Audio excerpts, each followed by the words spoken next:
Père et du Fils et du Saint-Esprit. Amen.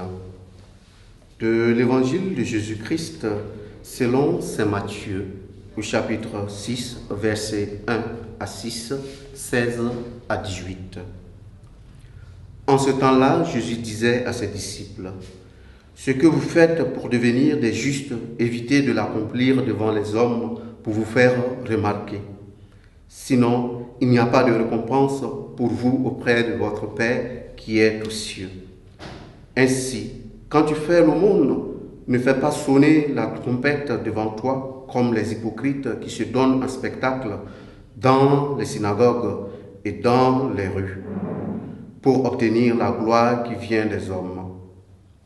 Amen, je vous le déclare, ceux-là ont reçu leur récompense. Mais toi, quand tu fais l'aumône, que ta main gauche ignore ce que fait ta main droite, afin que ton aumône reste dans le secret.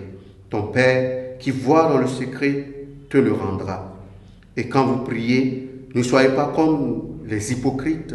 Ils aiment à se tenir debout dans les synagogues et au carrefour pour bien se montrer aux hommes quand ils prient. Amen, je vous le déclare, ceux-là ont reçu leur récompense. Mais toi, quand tu pries, retire-toi dans ta pièce la plus retirée. Ferme la porte et prie ton Père qui est présent dans le secret. Ton Père qui voit dans le secret te le rendra. Et quand vous jeûnez, ne prenez pas un air abattu comme les hypocrites. Ils prennent une mine de fête pour bien montrer aux hommes qu'ils jeûnent. Amen, je vous le déclare. Ceux-là ont reçu leur récompense. Mais toi, quand tu jeûnes, parfume-toi la tête et lave-toi le visage. Ainsi, ton jeûne ne sera pas connu des hommes, mais seulement de ton Père qui est présent au plus secret. Ton Père qui voit au plus secret te le rendra. Acclamons la parole de Dieu. Louange à toi, Seigneur Jésus. Bien-aimés dans le Seigneur, la parole de Dieu de ce jour nous interpelle dans notre être de chrétien. Notre être de chrétien qui se traduit dans la vie de tous les jours par la prière, le jeûne et le partage. Et le Seigneur nous interpelle comment est-ce que nous vivons justement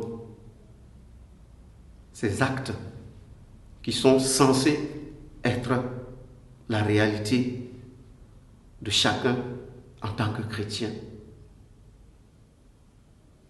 Dit simplement, l'évangile de ce jour est en train de nous inviter que tout ce que nous allons poser comme acte, que ce soit dans la prière, que ce soit dans le jeûne, que ce soit dans le partage, que cela puisse être pour la plus grande gloire de Dieu.